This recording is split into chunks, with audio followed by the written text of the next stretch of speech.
prepared to confront your deepest fears. Welcome to our world.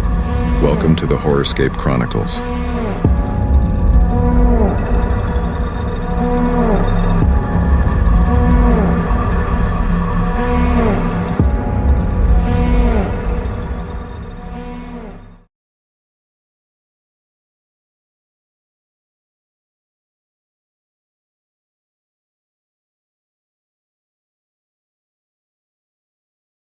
साल 2017 की बात है।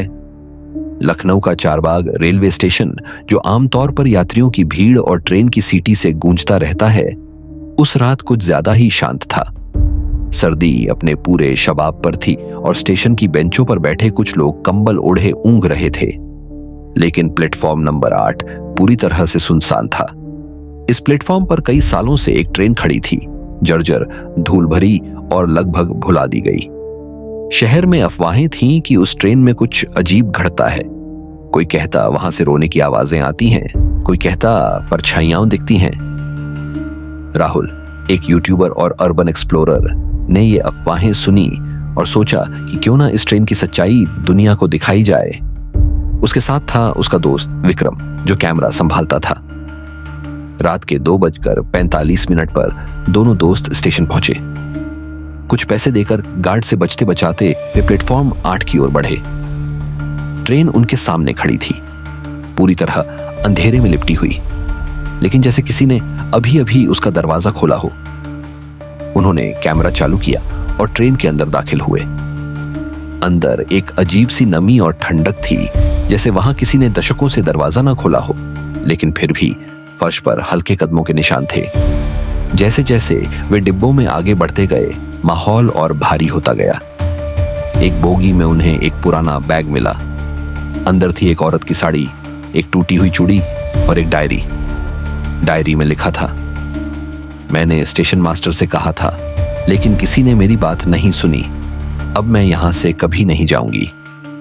राहुल ने जब डायरी पढ़ी, तभी अचानक ट्रेन का दरवाजा जोर से बंद हो गया। दोनों ने भागने की कोशिश की, लेकिन दरवाजे जाम हो चुके थे। बाहर कोई नहीं था, लेकिन ट्रेन के अंदर एक गूंजती हुई महिला की चीख सुनाई दी, इतनी दर्दनाक कि कलेजा कांप जाए। फिर अचानक ट्रेन की बत्तियां झपकने लगीं और सामने वाले शीशे में एक अजीब सी परछाई नजर आई। एक औरत जो लगातार उन्हें घूर रही थी। चेहरा धुंधला, लेकिन आंखें जैसे सीधे आत्मा में उतर जाएं। विक्रम डर के मारे जमीन पर गिर पड़ा, बेहोश हो गया। राहुल ने पूरी ताकत लगाकर खिड़की तोड़ी और किसी तरह बाहर कूदा। स्टेशन के कुछ कर्मचारी दौड़े और उसे होश में लाया। जब उसने सारी कहानी बताई, तो स्टेशन मास्टर ने एक पुराना फाइल खोला और राहुल को एक अखबार की कटिंग दिखाई। उसमें लिखा था, 2011 में एक महिला अपने बच्चे के साथ इसी ट्रेन में चढ़ी थी, लेकिन वो ट्रेन कभी चलनी ही नहीं थी। अगली सुबह दोनों का कोई पता नहीं चला। केस आज तक अनसुलझा है। उस रात के बाद राहुल ने ट्रेन के पास दोबारा न जाने की कसम खा ली। विक्रम महीनों तक सदमे में रहा और वो ट्रेन आज भी वहीं खड़ी है, प्लेटफॉर्म नंबर 8 पर।